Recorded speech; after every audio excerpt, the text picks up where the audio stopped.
मैं बोल दूं? अच्छा क्या? हाँ तो बोल दो। अब आग्रह करता हूँ 5 शिल्पी संघ के राष्ट्रीय अध्यक्ष भाई संतोष धरकार जी से, जो इस प्रकार के कार्यक्रम आयोजित करते रहते हैं और समाज में एक जागरूकता फैलाने का भी काम करते हैं, आए और अपनी बात कहें। बहुत बहुत साधुवाद। सर नंबर दे दीजिए अपना। 6 दिसंबर बाबा साहब परिनिर्वाण दिवस पर आए हुए सभी 79 बुद्धिजीवी 85 88 4 साथी 0 और हमारे बीच में आज बीकेटी के पूर्व विधायक KP माननीय राजेंद्र यादव जी। एक दौर था जब राजेंद्र यादव जी ने यहाँ के मुख्यमंत्री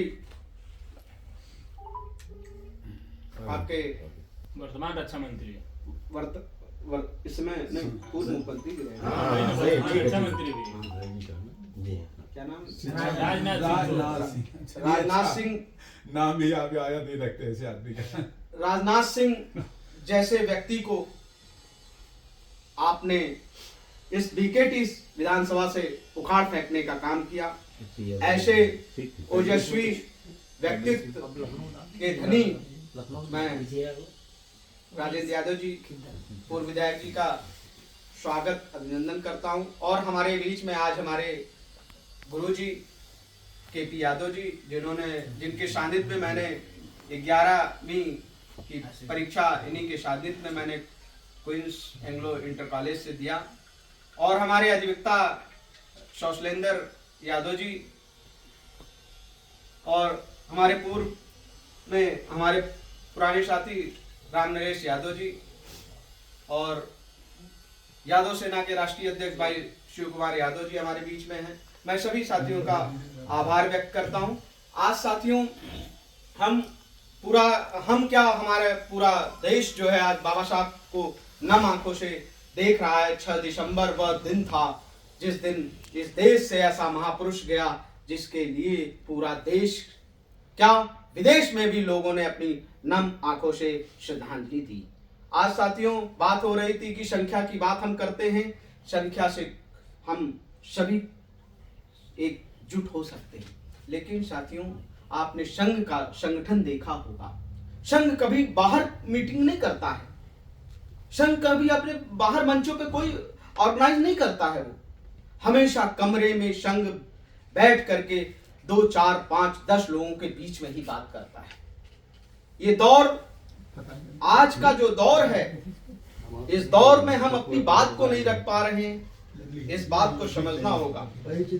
और साथियों आज मैं आपको यह भी बताना चाहता हूं कि लगातार बाबा साहब के दिए हुए संविधान को इस लोकतंत्र में विकृत मानसिकता के लोग इस संविधान को खत्म करना चाहते हैं। खासकर संविधान को नहीं खत्म करना चाहते हैं।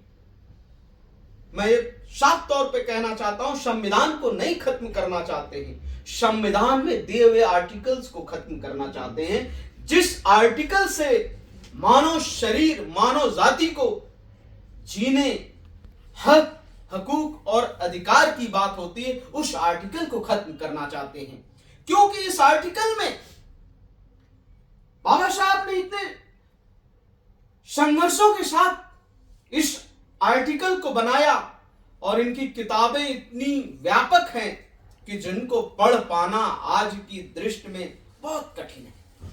लोग पढ़ते नहीं हैं, पढ़ना जानते नहीं हैं, किताबों को रखते नहीं अपने घरों में, तो बाबा साहब के विषय में कैसे लोग जानेंगे। मैं इस कड़ी में यही कहना चाहता हूं कि इस संविधान ने पूरे देश को एक नई ऊर्जा प्रदान की और वो है भारतीय संविधान। क्योंकि मानव शरीर को जीने के लिए और इसके अधिकार को सुरक्षित करने के लिए बाबा साहब का दिया हुआ संविधान अति आवश्यक है। और साथियों मैं साफ बता दूं आपको, भारतीय जनता पार्टी खासकर इस संविधान को क्यों खत्म करना चाहती है, क्योंकि उसको मालूम है कि SC OBC के लोग अपने अधिकार की बात कर रहे हैं। आज से 75 वर्ष पहले जब संविधान नहीं था, तो मैं बताना चाहता हूं मेरे साथियों कि संविधान से पहले हमारी स्थिति क्या थी और संविधान बनने के बाद हमारी क्या स्थिति थी। इस बात को भी हमें समझना पड़ेगा। बाबा साहब के पास तो संविधान नहीं था। उस समय उस विपरीत परिस्थितियों में इन सामंतवादी लोगों से कैसे लड़ा होगा, इस बात को भी हमें समझना पड़ेगा। इन्हीं शब्दों के साथ मैं अपनी बात को समाप्त करता हूं। जय भीम, जय भारतीय संविधान, जय विज्ञान। अब इसी के साथ कार्यक्रम के औपचारिक समापन की घोषणा की जाती है।